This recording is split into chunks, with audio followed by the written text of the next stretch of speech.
Entonces, hemos venido estudiando el Evangelio de Mateo, nuestro estudio sistemático, capítulo a capítulo y verso a verso. Y estamos hoy precisamente en el capítulo 13. Es interesante, miren, varias cositas. Estamos precisamente en este capítulo 13 hablando de uno de los discursos de Jesús. Normalmente el Evangelio de Mateo lo dividen en 5 secciones, ¿sí? Y cada una de estas secciones termina con un discurso más o menos largo de Jesús. Si recuerdan el primero, el Sermón del Monte, ¿cierto? Las bienaventuranzas, el Sermón de la Montaña, el manifiesto de nosotros como hijos de Dios, cómo debemos vivir. Luego hablan algunos y le dan el nombre del discurso misionero, cuando Jesús envía a sus discípulos con una misión, a enseñar y todo esto, a sanar enfermos y todo esto. Y precisamente este capítulo 13 es el discurso por parábolas. Si bien Jesús ya antes había hablado en parábolas, vosotros sois la luz del mundo, ¿cierto? Una ciudad sentada en un monte no se puede esconder. ¿Bien? Entonces, es interesante que Mateo ahora aquí pone un conjunto de parábolas ahora en un capítulo específico, y muchos coinciden, es que Jesús aquí está hablando los fundamentos de su mensaje, fundamentos del reino de Dios. Y es más, hoy vamos a ver que Jesús precisamente dice eso, el reino de Dios es semejante a. Entonces es muy, muy interesante. Entonces, en nuestra reunión anterior estudiamos la parábola del sembrador, que así comienza el capítulo 13. Hoy nos enfocaremos en 3 parábolas más, que son la parábola de la semilla de mostaza, la levadura y la masa, y muy famosa, el trigo y la cizaña. Realmente estos son pasajes muy enseñados, como dice mi pastor en muchas ocasiones, muy enseñados, pero poco aplicados, ¿cierto?, en la vida de los discípulos. Entonces es importante. Ahora, hay varias cositas que me gustaría, antes de ir y de adentrarnos en el pasaje como tal, que recordáramos en general. Por ejemplo, nosotros sabemos que los evangelios son estas pequeñas escenas entretejidas una con otra, y de manera que forman una escena más amplia y más grande. Precisamente en este capítulo está pasando algo interesante. Si vemos, este capítulo 13 está muy relacionado con los capítulos 11 y 12. ¿Qué viene pasando en los capítulos 11 y 12? Es interesante. La reacción de las personas frente al mensaje de Jesús es muy diversa, ¿sí? Algunos lo aceptan, lo reciben, le siguen, pero por otro lado también hay personas que lo rechazan. Y ya no solo lo rechazan, sino que ya a estas alturas del capítulo 13 ya varios han hecho consejo para destruirle. Eso es interesante. Y precisamente la parábola del sembrador que veíamos en la reunión anterior hablaba de eso. Diferentes tipos de tierra, ¿cierto? Que al final es la tierra, hace referencia al corazón de la persona. Y fue muy interesante. Vimos esta semilla que cayó al lado del camino y que no puede entrar porque la tierra es dura, ¿cierto? Porque las personas pasan, los animales pasan, las bestias pasan y endurecen, ¿cierto? Y por eso la semilla no puede entrar. Eso es interesante. Hablábamos un poco de eso, que a veces el corazón de las personas se endurece precisamente porque otras personas pasan por encima, ¿cierto? Pisan de manera que se vuelve dura. Entonces poníamos un ejemplo: Dios es amor, y tú le dices a las personas, Dios es amor, y las personas te dicen, no es amor porque yo estuve allá y a mí me golpearon, a mí me maltrataron. Y eso a veces vuelve duro el corazón de las personas. Y entonces hablábamos y reflexionábamos de, ojo, no ser ese tipo de tierra, pero tampoco ser de las personas que hacemos que el corazón de las demás personas se vuelva duro y la palabra no pueda entrar. Hablamos de varias cosas súper interesantes.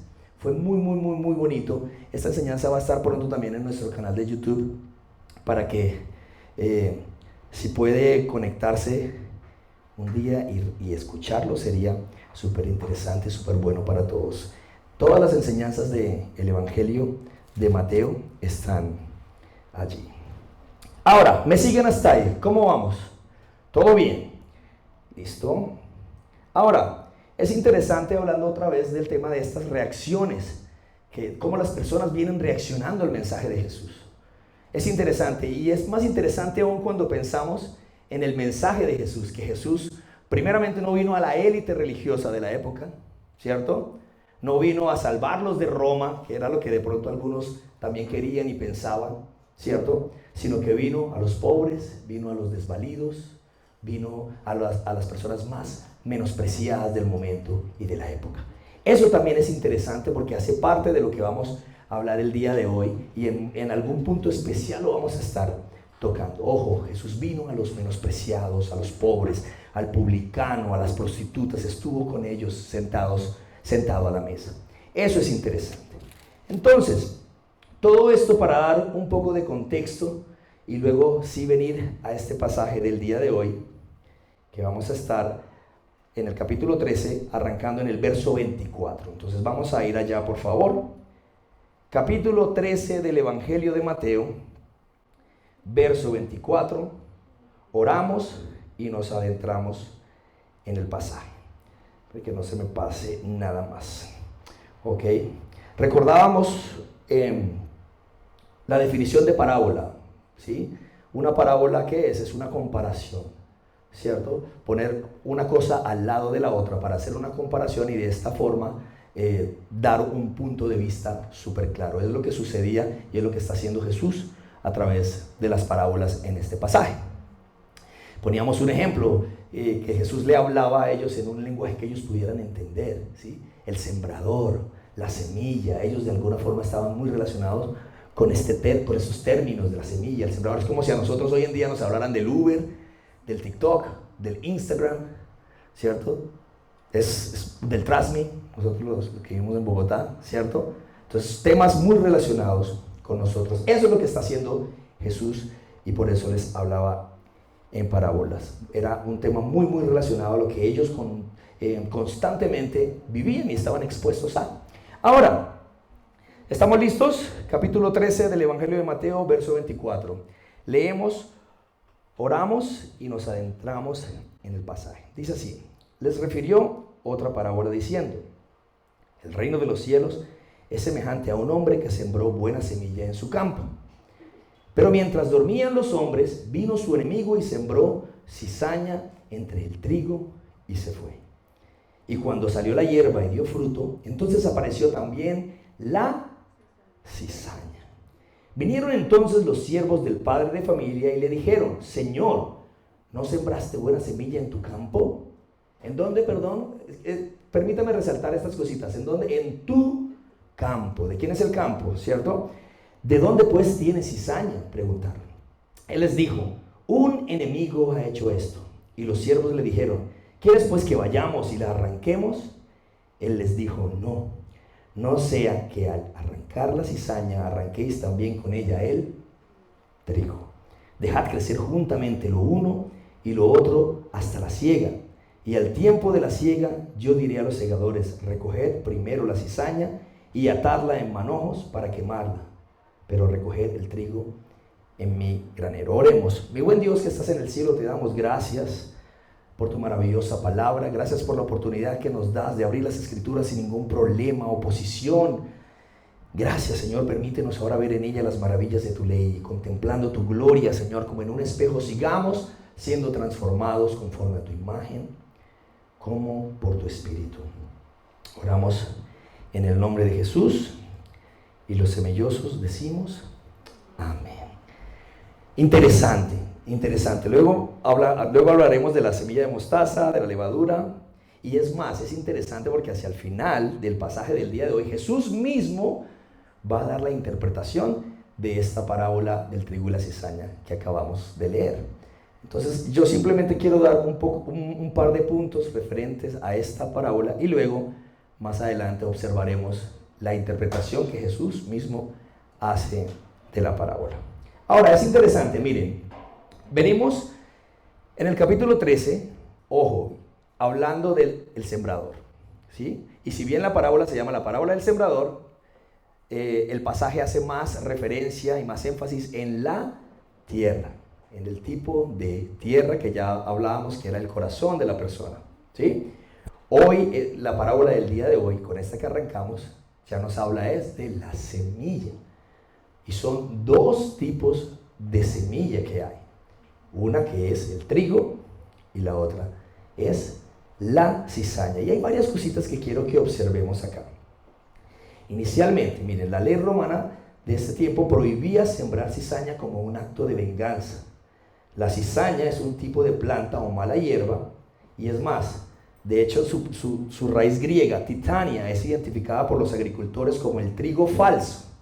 Es muy similar en un comienzo, ¿sí?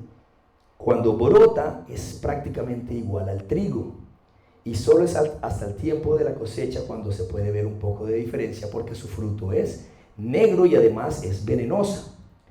Entonces, varias cosas, porque también es peligroso arrancarla porque sus raíces se entrelazan con el trigo, ¿sí? Y al sacarla, pues se pueden llevar también el trigo. Es importante que tengamos eso presente para establecer dos puntos importantes que yo quiero enseñar el día de hoy, que quiero compartir con ustedes. Miren, dos cosas. Primero, son difíciles de identificar la una de la otra, ¿cierto? ¿Solo hasta cuándo es posible diferenciarlas? Hasta el momento de la siega, hasta el momento de la cosecha. Eso por un lado. Y por otro lado, ojo, sus raíces se pueden entrelazar con las del trigo, y al sacar la cizaña se puede sacar también el trigo. Esos dos puntos son claves y son importantes para lo que quiero compartir. Dicen varias cositas antes de ir a esos dos puntos específicamente. Dice que mientras dormían los hombres vino el enemigo y sembró cizaña entre el trigo y luego se fue. Dice que vienen los hombres, siervos del padre de familia, y le dice, pero tú habías sembrado buena semilla, ¿no? En el campo, ¿qué pasó? Y claramente él les dice que fue el enemigo quien la sembró. Y lo que sigue es interesante. ¿Quieres pues que vayamos y la arranquemos? Eso me parece brutal, porque en muchas ocasiones tomamos esta posición nosotros, de querer arrancar la cizaña, y de esta forma a veces traemos juicio y condenación sobre las personas. No es nuestra labor traer juicio y condenación a las personas, ¿vale? Si bien como hijos de Dios podemos discernir, y la Biblia nos llama a eso también, discernir de qué espíritu son las cosas, lo que nos dicen, las cosas que vienen. Ojo al momento de emitir un juicio de condenación contra las personas. No es nuestra labor. No tenemos la perspectiva correcta para hacerlo. No es nuestra labor. Y aquí hay dos cosas interesantes, como les decía. No es nuestra labor. ¿Por qué? La primera, el trigo y la cizaña se ven iguales. Y si se ven iguales, eso quiere decir que algo que es trigo puede ser cizaña. Y algo que es cizaña puede ser trigo, ¿cierto? Entonces no tenemos la perspectiva correcta y adecuada para hacerlo, para emitir un juicio sobre las personas. ¿Ustedes se imaginan? Si yo les pregunto, el apóstol Pablo, por ejemplo, ¿qué fue el apóstol Pablo? ¿Trigo o cizaña? ¿Qué dicen ustedes? Trigo, ¿cierto? Pero en algún momento lució como cizaña. Recuerdo cuando Jesús manda a los discípulos y les dice que van como ovejas en medio de lobos, ¿cierto? Es como lo mismo. Tiene que ver mucho con eso, porque en algún momento esos lobos, Pablo en algún momento fue uno de ellos, ¿sí? Pero el mensaje del Evangelio es tan maravilloso y tan hermoso que cambia nuestro corazón y transforma nuestras vidas, ¿cierto? Entonces es interesante, no podemos emitir un juicio, no es nuestro trabajo emitir un juicio de condenación y decir, esta es la cizaña y arrancarla, porque realmente no sabemos, ¿sí? Ahora, primeramente porque no tenemos la perspectiva, ¿cierto? Podemos confundir, no somos aptos para decir esto es cizaña y esto es trigo, y ya lo demostramos, ¿cierto? Pero lo otro también es que al arrancar la cizaña, podemos también arrancar el trigo. Entonces, no solamente emitimos un juicio de condenación contra una persona, sino que también nos podemos llevar por delante muchas más. ¿Sí? Eso es interesante.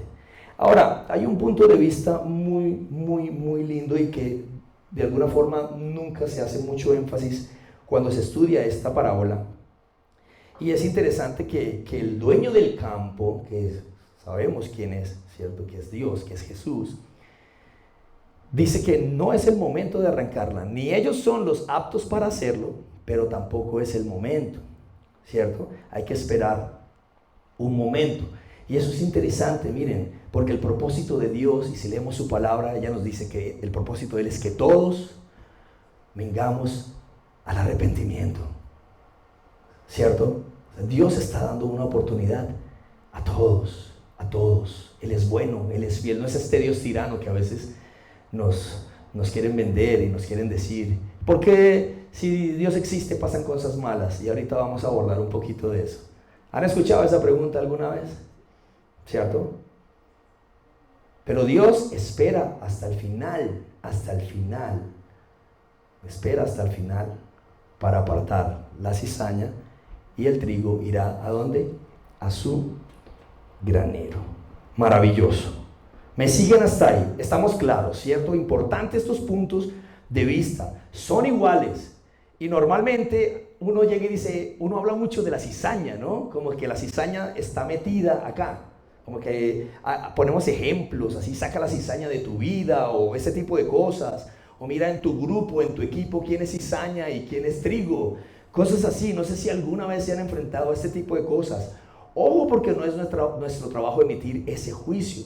Y si bien podemos creer que identificamos la cizaña, porque la cizaña puede parecer trigo, ojo, porque también hay trigo que puede parecer cizaña.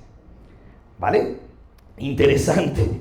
A mí eso me voló la cabeza. Me siguen hasta ahí. Continuamos.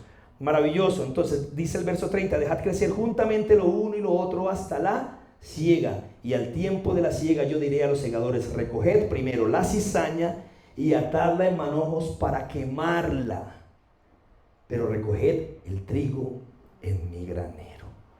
Y ahora más adelante Jesús mismo, vamos a observar cómo Jesús interpreta esta parábola, pero quería dejar esos fundamentos ahí puestos en este mensaje. ¿Listo? Ahora, parábola de la semilla de mostaza, verso 31. Leemos juntos. Dice así: otra parábola les refirió diciendo, el reino de los cielos es semejante al grano de mostaza que un hombre tomó y sembró en un campo, el cual a la verdad es la más pequeña de todas las semillas, pero cuando ha crecido es la mayor de las hortalizas y se hace árbol, de tal manera que vienen las aves del cielo y hacen nidos en sus ramas. Esta parábola va a ser muy similar a la parábola de la levadura y la masa. Tiene que ver con algo que empieza pequeño y luego produce algo grande. Estas dos parábolas de continuación tratan de un comienzo insignificante, algo que casi es imperceptible, pero que produce un impacto grande a mediano o a largo plazo. Es interesante porque con esta parábola hay dos posiciones en cuanto a la interpretación. O sea, hay comentarios bíblicos que hablan de una cosa y difieren un poquito con la otra, con otra posición. Vamos a hablarlas, quiero que las comentemos ambas y pues que luego obviamente pongamos o hablemos de lo que nosotros creemos y de dónde nos queremos enfocar. Porque es interesante ver las posiciones que hay. Como dice, nosotros los semillosos descansamos mucho en que hay que mantenerlo simple y descansar en Jesús. Y cómo este pasaje nos muestra a Jesús y qué Jesús demanda de nosotros. Ahora miren, una primera. Hay personas que creen que lo que significa esta parábola es lo siguiente. La semilla de mostaza obviamente es el reino de Dios, que tiene un comienzo pequeño. Nadie hubiera pensado que el comienzo del reino de Dios sería con una persona clavada en una cruz, con la cara ensangrentada, humillada, la muerte más terrible de todas. Jesús estaba tomando el lugar de nosotros en la cruz del Calvario. Ahora, lo interesante aquí es que muchos hablan de que cuando hablan de las aves, ¿sí? Las aves que vienen a anidar en las ramas, si bien toman el contexto anterior de la parábola del sembrador en la que habla de que las aves vienen y se roban la semilla, entonces toman las aves como un aspecto negativo, algo que viene del mal, y de alguna forma lo que quieren decir con esto es que hay una infiltración del enemigo en el reino de Dios. ¿Sí? No sé si me hago entender. ¿Sí? Como Jesús en la parábola del sembrador habló de las aves, que las aves vienen de parte del enemigo y se roban la semilla, muchos toman también parte de ese contexto y lo llevan a esta parte donde habla de aves que anidan en las ramas para exponer este tipo de enseñanza, que son enemigos infiltrados en el reino de Dios. ¿Me hago entender con esa posición? ¿Quedó claro? Listo. Hay otra posición que me encanta, es muy interesante y muchos comentan, de acuerdo al contexto, que Jesús está haciendo referencia a un pasaje en el libro de Ezequiel, el capítulo 17, verso 22 al 24, y le voy a pedir que me acompañe, por favor. Ezequiel, capítulo 17, versos 22 al 24. Dice así: así ha dicho Jehová el Señor: tomaré yo del cogollo de aquel alto cedro y lo plantaré. Del principal de sus renuevos cortaré un tallo y lo plantaré sobre el monte alto y sublime. En el monte alto de Israel lo plantaré y alzará ramas y dará fruto y se hará magnífico cedro y habitarán debajo de él todas las aves de toda especie, a la sombra de sus ramas habitarán. Muchos comentan que Jesús está haciendo referencia a este pasaje, ¿sí? Donde habla de que las naciones, las aves en este pasaje de Ezequiel representan las naciones que a través de Israel descansarían y encontrarían el refugio en Dios, ¿sí? De eso hace referencia Jesús en esta parábola también. Entonces, de esta forma, las aves no representarían algo malo como tal, ¿sí? Que yo creo más hacia esta interpretación, y me encanta porque cualquiera que fuera, y aquí es donde nosotros nos vamos a enfocar, cualquiera que fueran los dos puntos de vista, lo que está sucediendo aquí es que el árbol crece, tiene sus ramas, ¿sí? Y de alguna forma beneficia a terceros, ¿sí? Ahí sí es donde quiero que nos enfoquemos. Tenemos una posición, unos comentaristas bíblicos hablan de esa primera posición. La otra, otros comentaristas hablan de que Jesús está haciendo referencia a este pasaje en Ezequiel. Perfecto, maravilloso. Pero lo que sí nosotros nos podemos enfocar el día de hoy, ¿sí? Es que este árbol crece, ¿cierto? Sus ramas, vienen aves a anidar ahí. Luego entonces, este árbol es de beneficio para otros. Y si bien nosotros sabemos que nuestro fruto, ¿cierto? Nuestro fruto como discípulos de Jesús debe traducirse en beneficio para otros, para nuestro hermano, para las personas que están alrededor nuestro. Si esto no se trata de nosotros, ¿vale?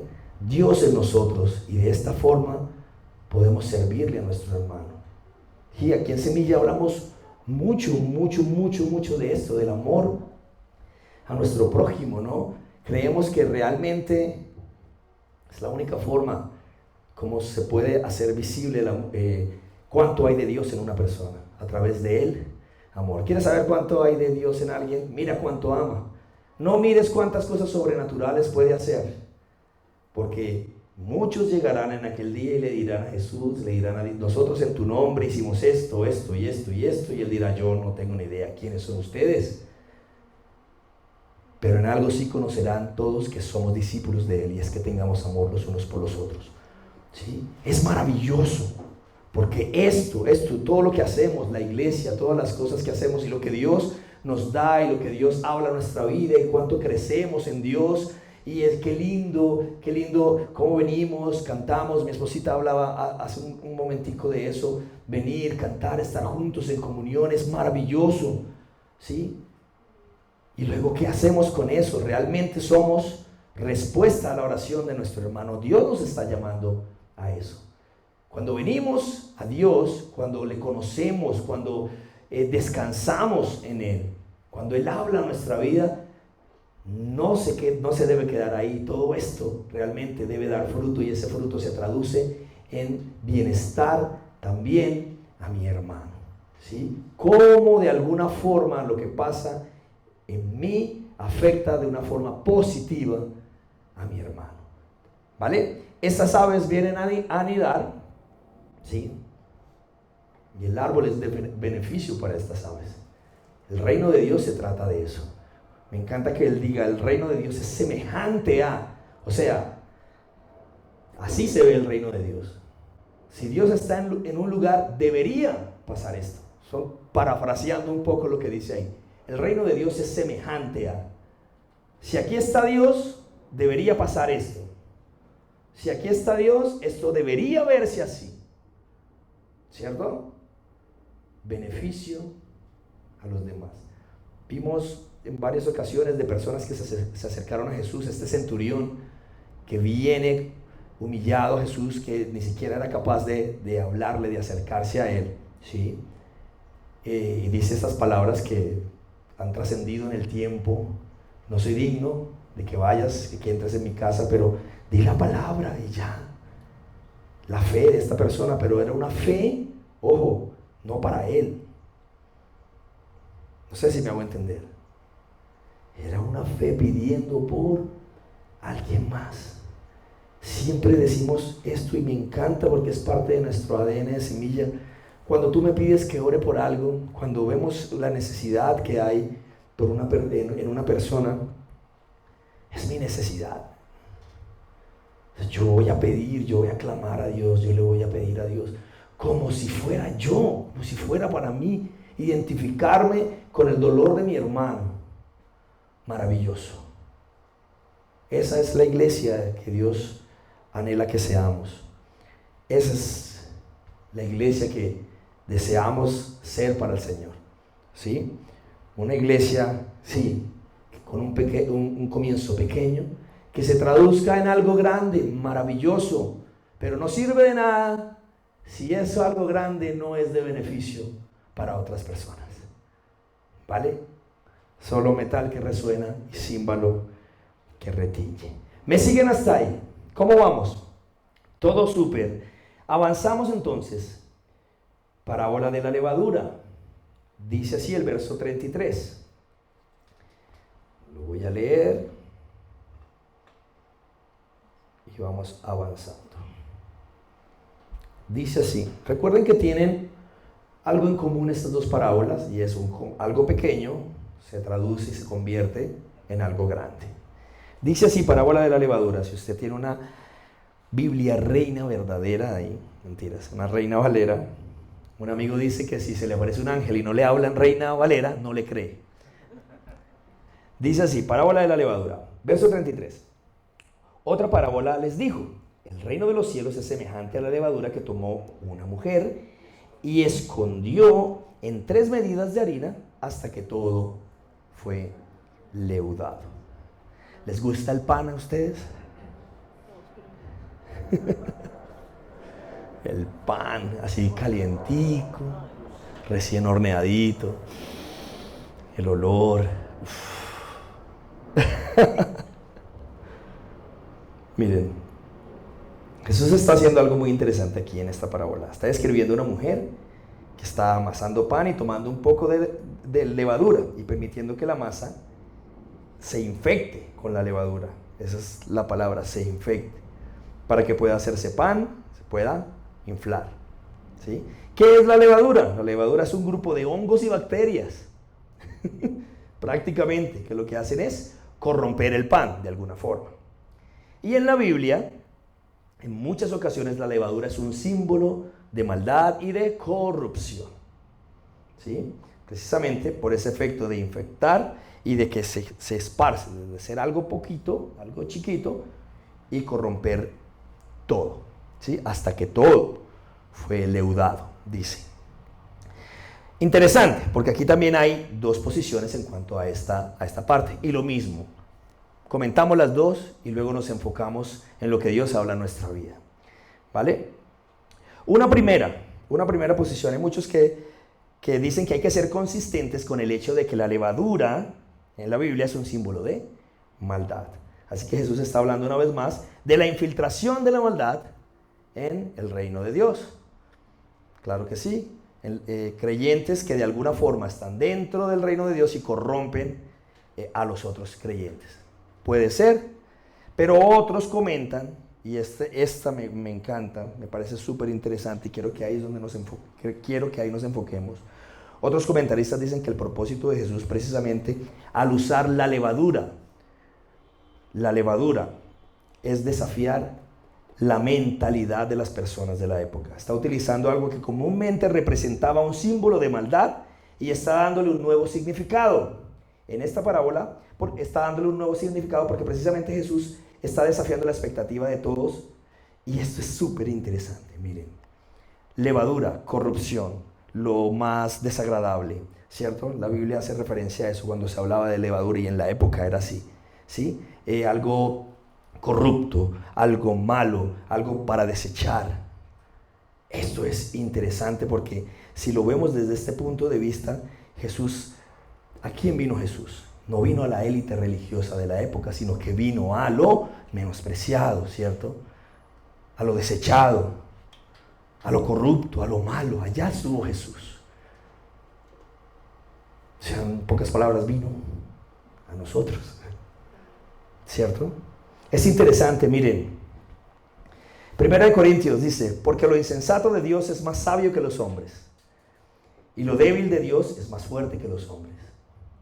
Pues mirad, hermanos, vuestra vocación, que no sois muchos sabios según la carne, ni muchos poderosos, ni muchos nobles, sino que lo necio del mundo escogió Dios para avergonzar a los sabios, y lo débil del mundo escogió Dios para avergonzar a lo fuerte. Y lo vil, la levadura, ¿cierto? Y lo vil del mundo y lo menospreciado escogió Dios, y lo que no es, para deshacer lo que es, a fin de que nadie se jacte en su presencia. El apóstol Pablo escribe esto a los Corintios en el capítulo 1, 1 Corintios capítulo 1, versos 25 al 29. Publicanos, pecadores, pobres, leprosos, endemoniados. A esas personas fue Jesús. Dios escogió lo vil del mundo y lo menospreciado. Ahora, es interesante y nosotros tenemos mucha claridad. Hemos leído ese pasaje en 1 Corintios, ¿cierto? Cuando Jesús, cuando habla de esto, de lo vil, lo menospreciado, como haciendo una separación de que hay algo vil, pero hay algo también bueno en este mundo. Y si somos honestos, cuando dice que escogió lo vil, escogió el mundo, lo vil, todos estamos ahí, ¿sí? Perfecto, bueno, Dios, el resto todos somos los malos. Fin de la discusión. A veces nos creemos muy buenos, ¿no? Creemos que somos muy buenos, y realmente hablábamos con Mari hace unos días, en esas conversaciones que tenemos súper chéveres, que realmente el hombre no tiene la capacidad, y eso fue lo que el hombre realmente escogió en el Edén, ser su propio Dios. Ese fue el engaño, ser su propio Dios. El engaño del diablo con el hombre y la mujer fue ese. Lo que le propuso, lo que el ser humano realmente fue lo que realmente escogió fue ser igual a Dios. Y ahora tengo yo el poder de decidir qué es bueno y qué es malo. No tenemos esa capacidad, así como tampoco tenemos la capacidad y la perspectiva de emitir un juicio de qué es trigo y qué es semilla, ¿sí? Tampoco sabemos cuál es el bien y cuál es el mal, a menos que vengamos acá y el Señor nos hable a través de su palabra. Es la única forma, ¿sí?, de saber lo bueno y lo malo. Entonces es interesante porque muchos coinciden, y me encanta es verlo desde este punto de vista, que cuando Jesús está hablando de esta levadura, también está hablando de lo vil y lo menospreciado que Él escogió, de eso pequeño, que nadie se imaginaría que el reino de Dios comenzaría y se pondría en marcha a través de Jesús en la cruz del Calvario, yendo a los pobres, no a la élite religiosa de la época, no con juegos artificiales, no echando fuera a Roma, ¿cierto? Esas eran las expectativas de las personas en esa época en cuanto al reino de Dios. Y resulta que no. A los pobres, a los enfermos, a los publicanos, los traidores de la patria. ¿Sí? Los traidores. Me encanta cuando la Biblia dice publicanos y pecadores. O sea, estaban en diferente estrato. Qué tremendo, ¿no? O sea, es como están los pecadores, los que habían cometido delitos, las prostitutas, pero más abajo, los publicanos. Y precisamente hoy tenemos la bendición de estar leyendo al apóstol Mateo, un publicano. Tremendo. Entonces, de esto vil, de lo menospreciado, tomó Dios para avergonzar a los sabios, a fin de que nadie se jacte en su presencia. Nadie. No, es que yo soy bueno. No, nadie. Lo mejor de nosotros es trapo de inmundicia delante de Dios. Maravilloso. ¿Estamos claros? ¿Cómo vamos? Bien. Ahora, tremendo porque ahora Mateo hace en el verso 34 y 35, porque ya vamos a ir a la explicación de Jesús, cómo Jesús explica la parábola de la cizaña, y ya con eso terminamos. Y antes de ir allá, en el verso 34 y 35, me parece muy interesante que él haga como un interludio. Mateo hace eso, en su forma de escribir hace eso. Dice el verso 34, todo esto habló Jesús por parábolas a la gente y sin parábolas no les hablaba, para que se cumpliese lo dicho por el profeta cuando dijo, abriré en parábolas mi boca, declararé cosas escondidas desde la fundación del mundo. Si usted tiene una Biblia ahí con concordancia, le va a decir el Salmo 78. Miren, vamos allá, vamos a ese Salmo 78, Salmo de Asaf.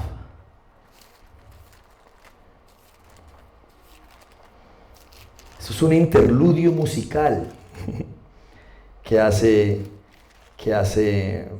Mateo. Fidelidad de Dios hacia su pueblo infiel. ¿Sí? Voy a leer los 3 primeros versos. Masquil de Asaf. Escucha, pueblo mío, mi ley, inclinad vuestro oído a las palabras de mi boca. Abriré mi boca en proverbios o parábolas, dicen algunas versiones. Hablaré cosas escondidas desde los tiempos antiguos, las cuales hemos oído y entendido que nuestros padres nos las han contado. Es tremendo que precisamente Mateo haga este paréntesis, este pequeño interludio, y traiga a colación este salmo en el que se habla precisamente de la historia de Israel y cómo con esa constante maravillosa de Dios ser fiel y bueno a pesar de la infidelidad de su pueblo con él. ¿Sí? Dios es perfecto, bueno con un pueblo que es incapaz, que no puede serle fiel a su Dios. Es la constante de la historia de la humanidad a lo largo de la Biblia, por ejemplo. ¿Sí? Entonces, interesante porque este salmo termina hablando precisamente de que vendrá un pastor de parte de Dios que les pastoreará, ¿sí? Y precisamente lo que está haciendo Mateo al citar esta parte y citar este salmo es hablando precisamente de que ese pastor es el que está hablando justo aquí. O sea, comparar algo del Antiguo Testamento con Jesús, que lo hace mucho. Mateo hace mucho eso porque, si recuerdan, Mateo escribió a judíos y parte de la misión de Mateo era dejar por escrito la legalidad de Jesús como el Mesías, cómo las cosas del Antiguo Testamento se cumplían en Jesús. Y es lo que está haciendo aquí, una vez más, citando el Salmo 78, este Salmo de Asaf. ¿Sí? Interesante. Y ahora sí, vamos a la última parte, a la última porción del día de hoy, que es verso 36 al verso 43. Lo leemos, lo comentamos y vamos terminando. Dice así: entonces, despedida la gente, entró Jesús en la casa. Ojo, a partir de este momento, la multitud dice, se va la multitud, Jesús entra a la casa y a partir de este momento Jesús le va a hablar ahora a los discípulos. Ya se va la multitud, lo anterior, sembrador, semilla de mostaza, levadura, cizaña y trigo, las habló con la multitud. Y ahora dice que entra a la casa, se acercan a los discípulos y él les va a explicar. Y luego las que siguen Las otras 4 que siguen se las va a hablar es a ellos. Maravilloso, porque tenemos este panorama de las multitudes, ¿sí? Las multitudes, muchas personas que seguían a Jesús, seguramente buscando algún interés personal, algún milagrito, ver a Jesús y toda esta onda, ¿cierto? Buscando algo de Jesús. Pero hay un grupo más pequeño, que son sus discípulos. Muchos hablan de que eran de alrededor 70 discípulos que le seguían más de cerca. Y ustedes muy bien saben que entre esos 70 habían 12, ¿cierto? 12 que vieron cosas increíbles y estuvieron bien cerquita de él. Dentro de esos 12 habían 3, ¿cierto? Que estaban todavía un poquito más cerca, que lo vieron transfigurarse, ¿cierto? Maravilloso. Pero entre esos 3 había uno que se recostaba en el regazo del Señor y escuchaba el latir de su corazón. Brutal. Siempre que hablamos de multitudes en la Biblia me encanta ir a esto, porque ¿quiénes somos nosotros? Somos la multitud buscando simplemente algo para nosotros de parte de Dios, ¿sí? ¿O realmente queremos estar así, recostados en el regazo de nuestro Señor y escuchar el latir de su corazón y saber qué es lo que Él desea para nosotros? Yo quiero estar ahí. Hermoso. Entonces es interesante porque ahora Jesús le va a hablar a sus discípulos. Dice así: acercándose a él, sus discípulos le dijeron: explícanos la parábola de la cizaña del campo. Respondiendo él, les dijo, súper claro: el que siembra la buena semilla es el Hijo del Hombre. El Hijo del Hombre, recordamos en Daniel hay una visión del Hijo del Hombre, y para ellos era impactante esta palabra del Hijo del Hombre, ¿sí? Aquel al que se le da la autoridad de todo y todas las naciones vienen y se postran a él. Ese es el Hijo del Hombre, ¿sí? Está hablando de sí mismo, de Jesús. Dice: el que siembra la buena semilla es el Hijo del Hombre. El campo es el mundo. La buena semilla son los hijos del reino y la cizaña son los hijos del mal. El enemigo que la sembró es el diablo. Ay, el diablo existe. Claro que sí. La siega es el fin del siglo y los segadores son los ángeles. De manera que como se arranca la cizaña y se quema en el fuego, así será en el fin de este siglo. Enviará el Hijo del Hombre a sus ángeles y recogerán de su reino a todos los que sirven de tropiezo y a los que hacen iniquidad. Y los echarán en el horno de fuego. Allí será el lloro y el crujir de dientes. Entonces, verso 43, los justos, el trigo, resplandecerán como el sol en el reino de su Padre. Y finalmente, el que tiene oídos para oír, oiga. Yo creo que es súper claro el Señor con eso, ¿cierto? Yo voy a agregar 2 cositas, o bueno, observar 2 cosas acá. Cuando, hay tantas cosas. Cuando habla del fin del siglo, el fin del mundo, da como miedo, ¿no? Realmente es el fin de la maldad. Para nosotros, los que creemos, los que hemos reconocido a Jesús, creemos que el fin del mundo no existe como tal, existe el fin de la maldad. Y ya me voy a explicar. Les decía hace un ratico, ¿han escuchado a estas personas que dicen: si Dios existe, ¿por qué pasan cosas malas? ¿Sí? Eso dicen algunos.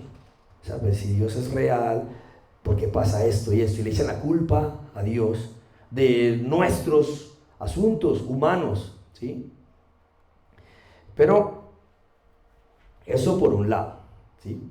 Personas que le echan la culpa a Dios porque suceden cosas malas. Pero por otro lado hay personas que dicen también: qué malo es Dios, que el infierno, que el fin del siglo, todo lo que está hablando acá. ¿Se han encontrado con personas así? Que si hay Dios, pues ¿por qué existe el infierno? Porque hay infierno si Dios es amor y Dios nos ama. ¿Me siguen? ¿Cierto? Unos que dicen, si hay Dios, ¿por qué pasan cosas malas?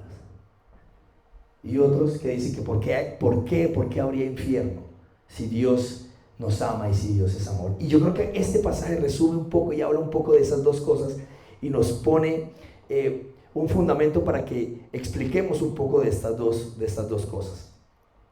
Jesús está hablando del fin de la maldad. O sea, cuando nosotros en las mañanas vemos las noticias o abrimos el celular y vemos las cosas terribles que están sucediendo y decimos, esto definitivamente debería ser arrancado de la faz de la tierra, estas cosas no deberían pasar, ¿cierto? Sin echarle la culpa a Dios nosotros, ya sabemos de dónde viene eso, de dónde viene todo ese pecado y de dónde viene toda esa maldad, ¿cierto? Pero decimos, esas cosas deberían ser arrancadas. Eso es lo que está sucediendo aquí, el fin de esas cosas sí van a tener un fin, un día. Recordamos de quién es el campo es de Dios, ¿cierto? Y hay un trigo, ¿cierto?, que quiere vivir conforme a Dios. Pero hay otra semilla, el malo. Pero habrá un día en que esa semilla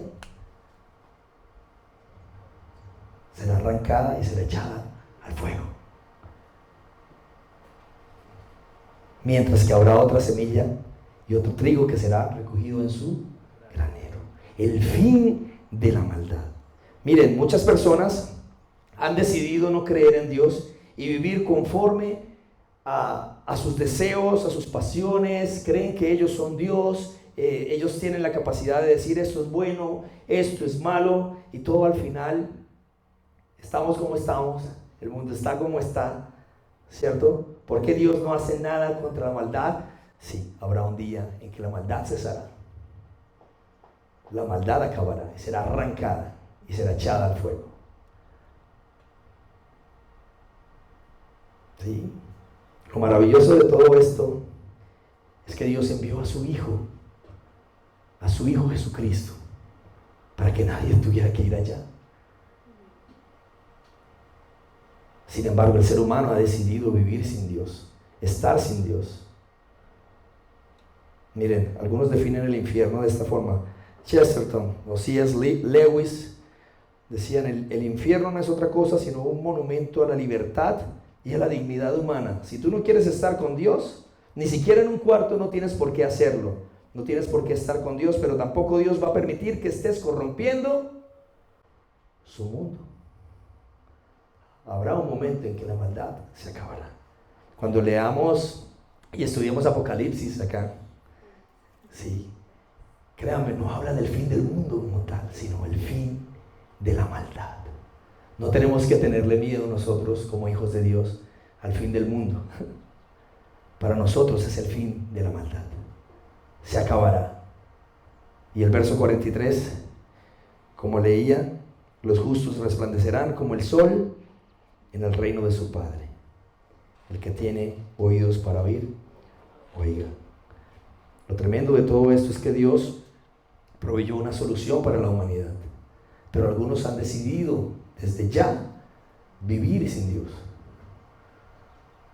y si han tomado esa decisión, habrá un momento en que nuestro Dios de amor, pero justo, eliminará esa maldad de la tierra. Y finalmente Jesús dice, el que tiene oídos para oír, oiga, o sea, ojo, póngale cuidado, o pilas. Interesante, ¿verdad? Dios proveyó una solución, su Hijo Jesús en la cruz del Calvario, para que volviéramos a casa, para regresar a casa. Ahora podemos llamarle Padre, somos sus hijos y Él nuestro Padre, y podemos estar con Él. Y eso no es lo más brutal de todo. Lo más brutal es que algún día,